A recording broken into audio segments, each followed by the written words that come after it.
Il est minuit à Bali et c'est le journal des résolutions. Vous allez entendre en fond un chien qui n'arrête pas d'aboyer, mais nous sommes, je vous le rappelle, en mode nomade. Donc ça fait partie du jeu, ça fait partie de l'ambiance aujourd'hui. Le journal des résolutions, donc dans Minuit à Bali, qui vous propose tous les jours une résolution différente, tous les jours une possibilité de vivre sa vie autrement, un petit pas après l'autre.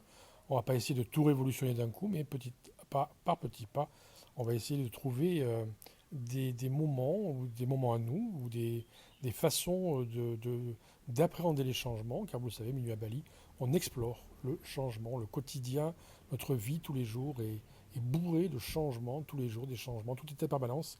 Et nous apprenons eh bien, à les vivre, à les accepter, à les vivre avec différentes façons de les regarder, de les voir et de les vivre. Et aujourd'hui, j'avais envie de revenir sur un épisode que j'ai fait au tout début de Minuit à Bali, que j'ai écrit au tout début de Minuit à Bali, et qui s'appelait La rencontre avec un moine bouddhiste. Et je souhaitais revenir dessus parce que ça peut être une bonne résolution, et c'est même être une résolution très forte que l'on peut prendre dès maintenant pour changer notre vie ou la vivre autrement.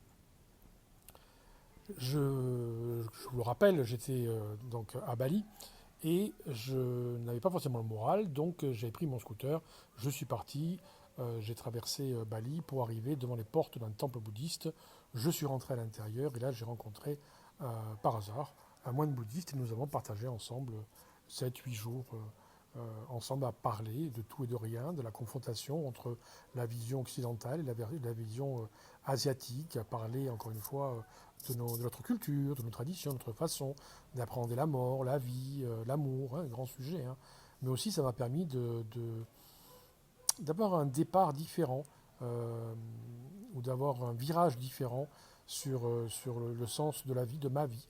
Et puis bien sûr de continuer ensuite, parce qu'on a parlé beaucoup de changement justement, et de pouvoir comprendre mieux cette notion d'impermanence et de changement perpétuel. Et tous les jours, donc, je mangeais avec lui, le matin, le midi, pas forcément le soir, mais le matin et le midi. Et donc, on se retrouvait face à face et on échangeait quelques mots. On ne parlait pas beaucoup. Hein. Les Indonésiens, en général, n'aiment pas trop parler pendant le repas. Mais c'est vrai que comme on était aussi à la mode occidentale, de temps en temps, on parlait un petit peu. Et moi, je mangeais consciencieusement mon bol de riz blanc.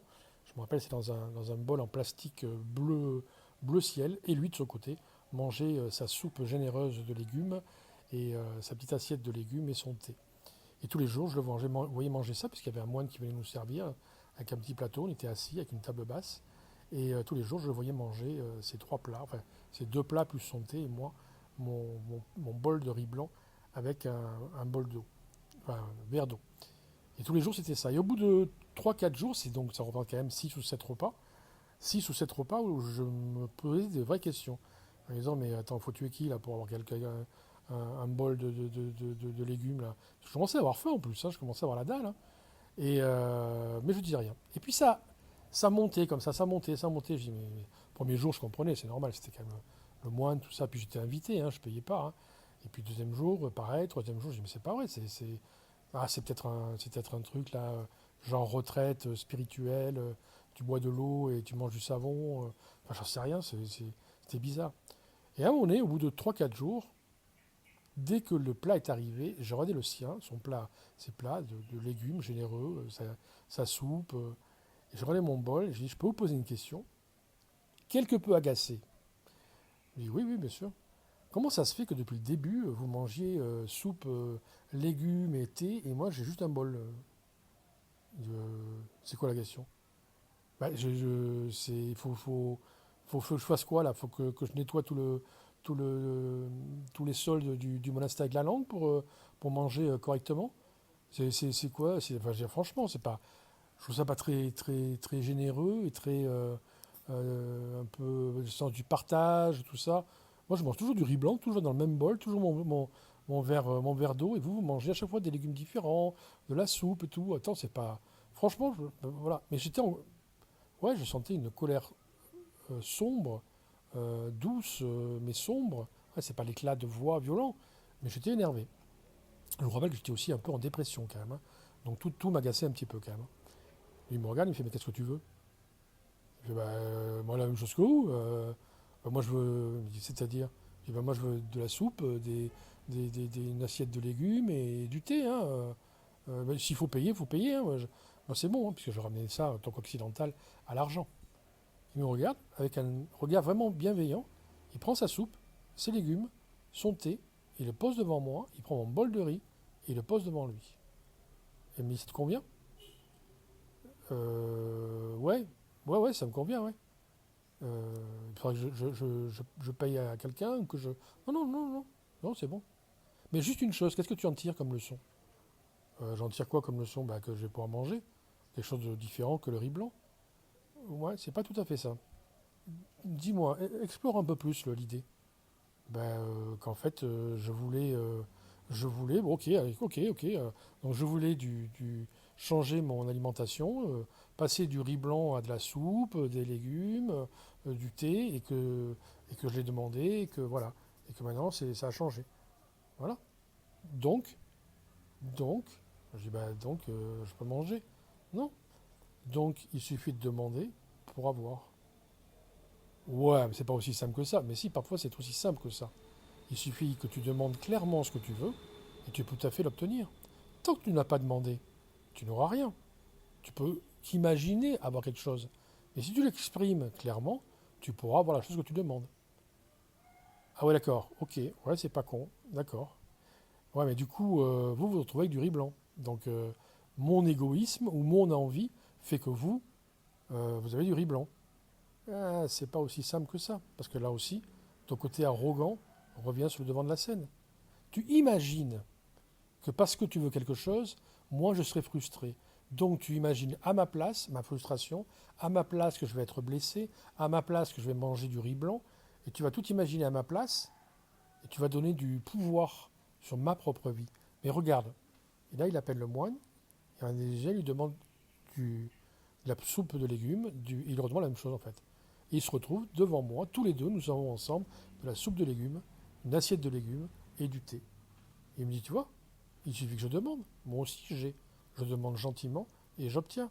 Évite de penser à ma place et déjà commence par penser pour toi ce qui est bon pour toi, ce qui est en équilibre pour toi, et ça t'évitera de penser à ce qui pourrait être bon pour moi. Je suis capable de me gérer tout seul, de penser à moi tout seul. Voilà, c'était une leçon de vie que j'ai gardée et que je garde encore précieusement. Elle pourrait être tirée à l'infini, puisque nous avons eu d'autres discussions sur ce sujet-là, précisément, c'est-à-dire qu'est-ce qu'on peut faire pour nous-mêmes, et que l'importance de penser d'abord à soi avant de s'occuper des autres, tout simplement, parce que nous devons être en position d'équilibre pour aider les autres, sinon on va se retrouver en déséquilibre, on n'apportera que des choses pas forcément positives, et qu'on apportera des choses qui seront maladroites et qui n'aideront pas forcément les autres. Alors nous avons beaucoup travaillé sur le sujet, mais j'ai envie de reparler de ça, de revenir sur cette idée de prendre soin de soi et d'être précis dans ce qu'on demande, autant vis-à-vis des autres que de la vie. Soyez précis par rapport à ce que vous demandez à la vie.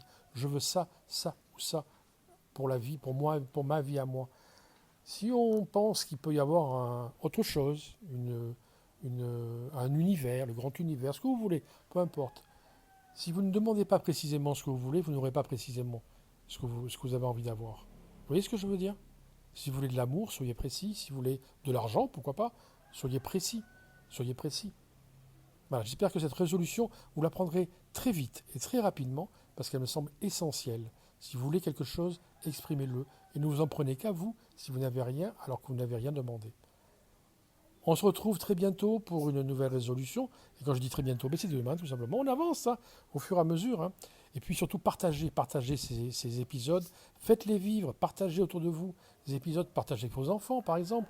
Il ne dure pas longtemps, il dure 10 minutes, ce petit épisode. Il peut vous permettre, je pense, de voir les choses un petit peu autrement et de vivre autrement. Partagez, aimez aussi. Allez sur Apple Podcast et Spotify. Et n'hésitez pas, si vous le souhaitez, je peux vous accompagner dans votre changement de vie, dans vos petits changements, comme vos révolutions, vos grands changements. Je suis là pour vous accompagner. À très bientôt. Que dis-je? À demain, quand il sera minuit à Bali.